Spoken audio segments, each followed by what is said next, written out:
Praise లాడండి. బాగున్నారా? ఇదన్న దేవుని అర్థం చూసుకుందామా? చిన్న వచనం వాడుకుందాం. నన్ను నీ వలె మార్చుటకేగా ఆత్మతో నింపితివి. నన్ను నీ వలె మార్చుటకేగా ఆత్మతో నింపితివి. ఆత్మతో సత్యముతో ఆరాధించి ఆనంద ప్రవాహములో నీ దరి చేరిదను. నా ప్రాణాత్మ శరీరం అంకితం నీకే ప్రభు,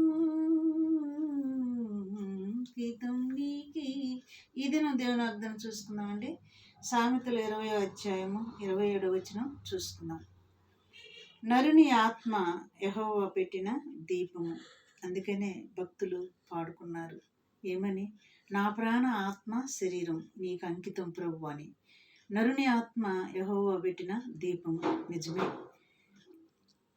నిజమే అది అంతరంగములన్నీ పరిశోధించినంట. ఈ దీపము మన అంతరంగములు, మన బాడీ, మన ఎముకలు, మన నరాలు, అవయవములన్నీ కూడా ఈ దీపం ఏం చేస్తుందంట? పరిశీలన చేసి చీకటిని కూడా పారదోలటానికి ఈ దీపము మనకి ఎలుగై ఉన్నది. మన అంతరింద్రములన్నీ కూడా పరిశోధన చేస్తుందంట ఈ దీపము నరును. మరి అందుకని దేవుడు ఇక్కడ చెప్తున్నాడండి, ఈ దీపము ఎలుగై ఉన్నది కాబట్టి కృపా సత్యములు రాజును కాపాడును.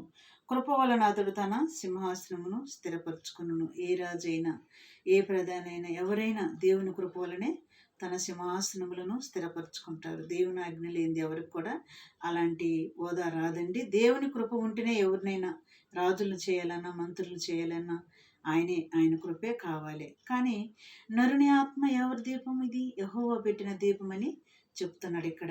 అవును, ఈ దీపము అన్నిటిని వెలిగిస్తుంది, మన హృదయాన్ని వెలిగిస్తుంది, మనకు ఎలుగై ఉంటుంది. కాబట్టి ఇట్టి వాగ్దానం బట్టి ప్రార్థన చేద్దాను. స్తోత్రములు ప్రభువా, ఎలుగై ఉన్న తండ్రి, మా ఆత్మ నీ స్థితిలో ఉంది కాబట్టి, నువ్వు వెలిగించే దేవుడు కాబట్టి ఇట్టి ఎలుగు మాలు ఉంచి మమ్మల్ని అందరిని కూడా వెలిగించి సహాయం చేయమని నజరేయుడైన యేసుక్రీస్తు నామములో అడిగి వేడుకుంటున్నాను తండ్రి.